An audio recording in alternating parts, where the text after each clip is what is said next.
Hey guys, Brad Montgomery here with True North Ministries, where our mission is to create environments where men can hear from God. This is one of those environments. This is Monday Motivation. You are coming to you live from my car. I'm getting ready to go to work. Maybe you're getting ready to go to work right now. Please rest easy. I'm not going to do carpool karaoke. Okay, you are not going to hear me sing, at least this time.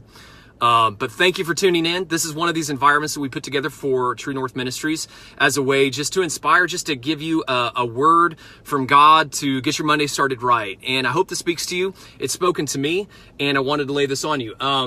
3 words that are a great encouragement to us today. 3 words. Are you ready for it? It's never easy. It's never easy. Okay, it does not sound like great encouragement for a Monday to say that it's never easy, but here's what I mean. Let me kind of unpack this. Keep listening. I want to unpack this and kind of tell you what God is speaking through this. So I got this text from my mom. My mom still lives up on a farm in western Kansas, the farm that I grew up on. And she texted us last week because they were getting some weather. Now, we're also getting some weather here in central Oklahoma. And in Kansas and Oklahoma, when you say that you're getting weather, what you really mean is that things are getting nasty. Clouds are getting dark and there's some hail and stuff. So mom kind of reports to us on a text thread to me and my brothers that golf ball size hail, lots of high winds, lots of flooding and stuff like that. And there's probably going to be damage to the crops and some buildings that she has out there on the farm. So it's pretty tough. And my brother Jeff, he actually responds with 3 words, okay, that triggered something in my mind, a bunch of memories. And the words that he used on his text were, "It's never easy."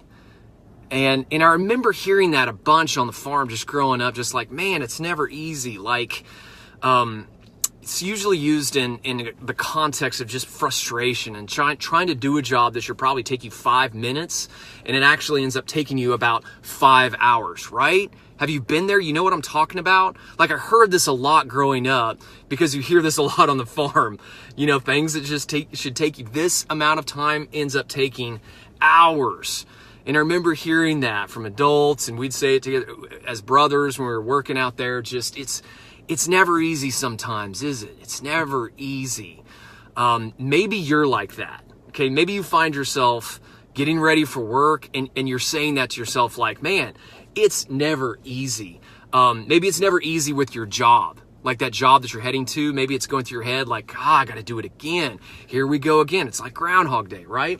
That project at work that you've been working on, you're just struggling. You're like, man, why can't this just be easy? This should be easier than it is. Not just frustration, but maybe even like home projects or relationships, right? Maybe you're kind of in that season of marriage where you're like, man, this is work.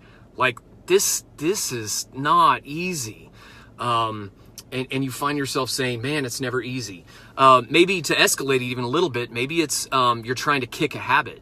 Maybe you're trying to eat healthier. Maybe you're trying to lose some weight. That is not easy, right? It's never easy. Maybe even more on the serious side, maybe you find yourself in a position where you know that you're addicted to something, a substance, or maybe the socially accepted addiction of work. Maybe you've heard your wife kind of tell you this stuff of, man, you are always at the office, like you never come home, you're never engaging with the family. Maybe you're saying to yourself, it's never easy, and it's never easy to break an addiction. It's never easy to start something good. It's never easy to start a great habit. But there's great encouragement here for us in that if you find yourself in that position. I've found myself here even in the last 2 weeks, even with this morning. Like, it's never easy to get that schedule right for work, it seems like. If you're following along, so this is coming from 2 Corinthians chapter 1, and it's verse 3 through 5. Listen to this. It says this. It says, "Praise be to the God and Father of our Lord Jesus Christ, the Father of compassion, the God of all comfort, who comforts us in all of our troubles, so that we can comfort those in any trouble with the comfort we ourselves receive from God. For just as we share abundantly in the sufferings of Christ, so also our comfort abounds through Christ. Okay, listen to that. So just as we share abundantly in the sufferings of Christ, so also our comfort abounds through Christ. So there's three things that I really want to lay on you here in the next 5 minutes, okay? Number one, in this journey of following Jesus, we're going to suffer. Okay, verse 5 here is pretty clear. It says, just as we share abundantly in the sufferings of Christ, right? So this journey of following Jesus to be more like him, because he suffered, we are going to suffer. I heard a teacher say it like this once, and I thought it was really, really good, that, man, it is not going to be sunshine and roses sometimes. It might suck for you right now, right? But the difference is, it's going to be rough and it's going to suck, but you get to do it with Jesus, right? He's never going to leave you, which brings up number two. Actually, before I go into number two, the paradox of this Christian journey that we're on, I heard this, and I pray that this speaks to somebody. The paradox of the Christian life is this: seldom do we experience the grace of God apart from suffering, apart from those moments of life where we're just like, oh, it's never easy, right? Seldom do we get the goodness of God without going through that stuff. So we are created to need Jesus, which brings up number two. We never suffer alone, okay? It says in these verses here that comfort abounds. Our sufferings might be abundant, but it says comfort abounds. That word abounds. So when Paul is writing to the church in Corinth, he's using the Greek word for abounds, which is, I hope I don't jack this up, it's paraseo. Okay, paraseo is this word that means to have more than you need, to have more comfort, to have more that God's pouring into me than I need in the moment, which is great encouragement, right? He's a good God, and he loves us so much, and he's going to give us more comfort than we need. The picture I get for this, I've got a little girl, Lucy. She's at home. She's 4, right? And when she gets a scrape or a scratch, we go to the little drawer that we have in our back room. That's a little drawer that's got hundreds and hundreds of tiny little Band-Aids, and all kinds of Band-Aids. We've got Minion Band-Aids, we've got Barbie Band-Aids, we've got Lion King Band-Aids, just whatever Disney character or princess that you can imagine for a 4-year-old girl, we've got that Band-Aid. Okay, and we put that Band-Aid on, and it's like everything is instantly right in that 4-year-old's world, right?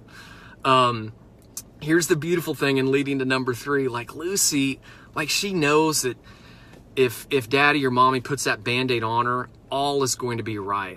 Comfort is going to be, that is more than what she needs, even if it's a super tiny scratch, right?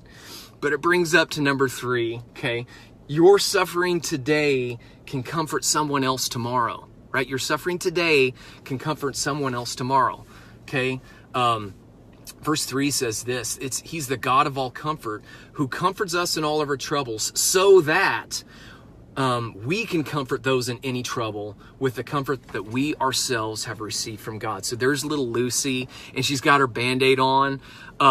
When Mama scratched her arm in this last couple weeks, she scraped her arm or something like that. Lucy stopped everything. She's like, Mama, I know exactly what'll help you. And she ran to the drawer and she got a Band-Aid and she put it on her mama because her comfort abounded through that Band-Aid.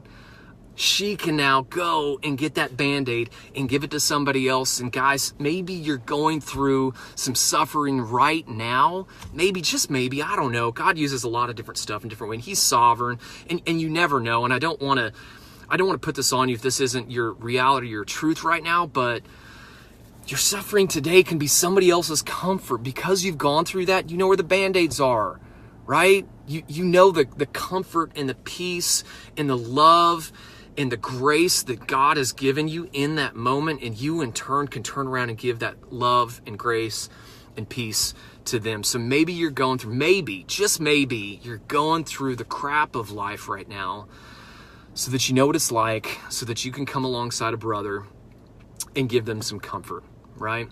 So we're going to suffer. Okay, we're going to suffer. Jesus did, so we will.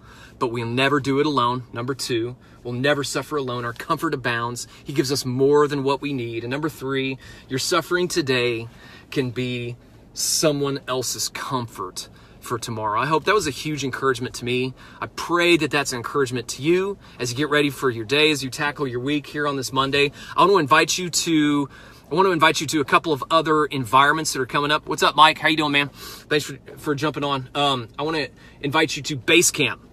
We got a couple of base camps coming up.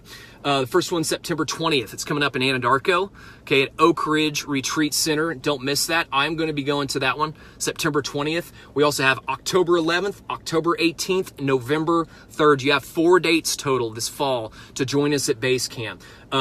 True North Ardmore is going to be launching in October 11th. They're going to be hosting a base camp in Kingston, Oklahoma. If you're from Oklahoma, you know that sounds familiar because that's right beside Lake Texoma. Super pumped about this venue. It's going to be beautiful. Join us down there. Again in Anadarko, October 18th, and then join us if you can. Road trip over if you're from Oklahoma, from the surrounding areas. In Tennessee, we're going to be hosting in November 1st, just outside of Hendersonville, Tennessee. We hope you can join us there at one of those environments. But guys, thanks for tuning in. Have a great week. Remember that life is a journey, but Jesus is true north.